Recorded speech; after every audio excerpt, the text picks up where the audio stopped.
So today it's really exciting. We're glad to be going to Texel, where we're meeting for our project Pericles to talk about cultural, maritime and coastal cultural heritage. And what we're specifically going to talk about is a little bit more of our case studies, the tools we'll use, and how we'll work together to foster the preservation and utilization of the heritage. It's the Pericles meeting, bringing stakeholders and researchers from different countries in Europe together to discuss cultural heritage of maritime regions. Here it's very horizontal. In France it's more, the landscape is different, and the houses, it's not the same cultural heritage, so that's interesting, not to compare, but just to see the difference. We're going to NIOS. It's an ecological research institute, and they do a lot of the ecological research here in the Waddenzee area. And the Waddenzee area is one of the case regions in the Pericles project. And one of the interesting things that we are going to look into is what is the cultural heritage in this area, because the area is very much known for its natural heritage. And we are interested to see how that links up to cultural heritage. We naderen Texel en verzoeken automobilisten zich naar hun voertuig te begeven.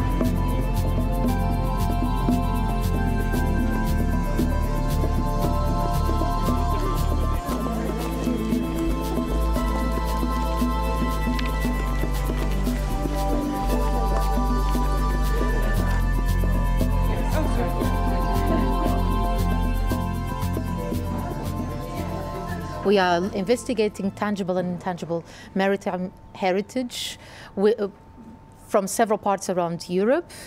We have partners from the north and the south of Europe, and we're coming together as a network to study this subject.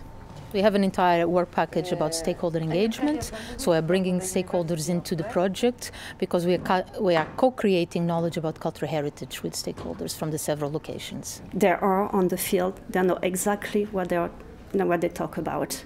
So for partners, it's very useful to work with them because we can think together to try to find a really good solution, adapt solution for this question of sustainable management. I would like to talk about just a little bit the Kihnu cultural space. I'm coming from a very small island called Kihnu.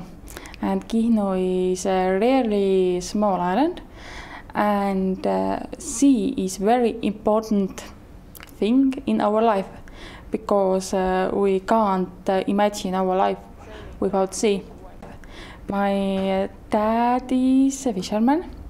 My brother is sailing all over the world, on the different types of ships, and actually I am worked 6 years from our local ferry, and nowadays I'm working in capital in Estonia, but with maritime issues. My great-great-great-grandfathers built stone ships. We want to show young people what does Kihnu maritime heritage means. I found the old books where is drawings, and my grandmother told me about how to build these ships, and I am just writing it down and produced.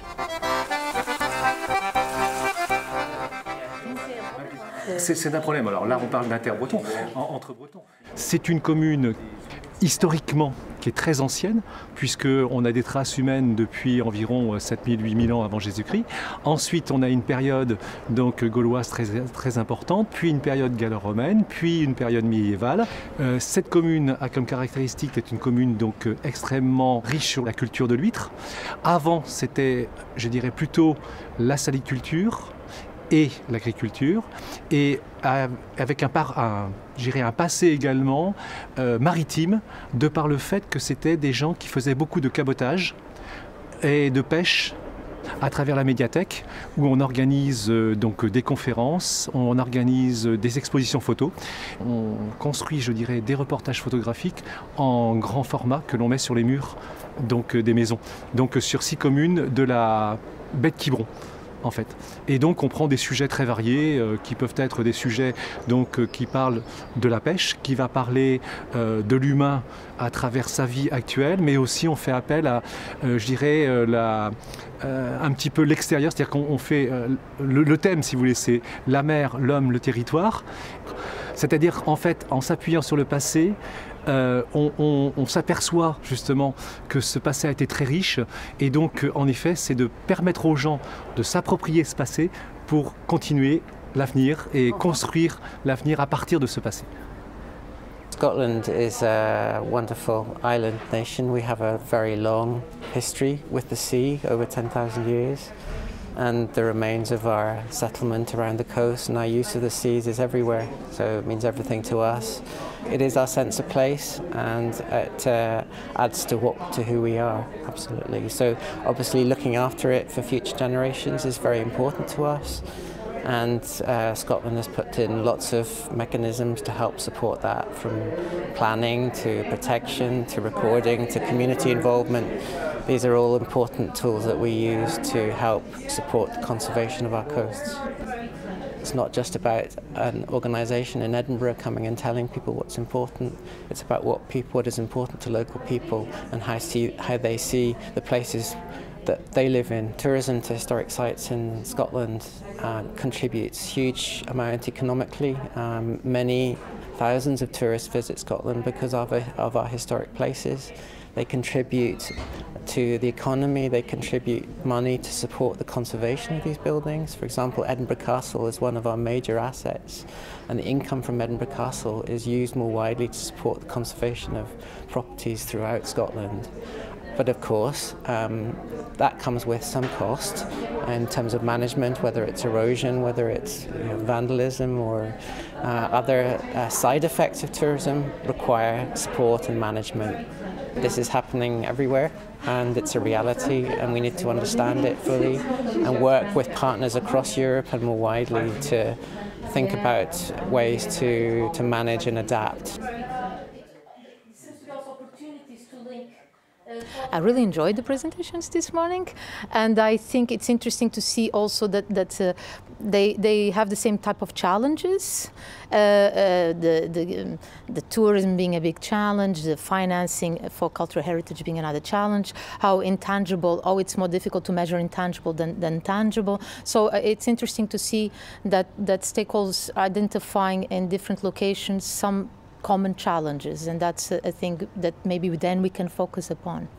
It's not all about work, we need to have also a bit of fun, and because we're in Texel and this is a fishing traditional island, we are going to have a visit to the whaling house.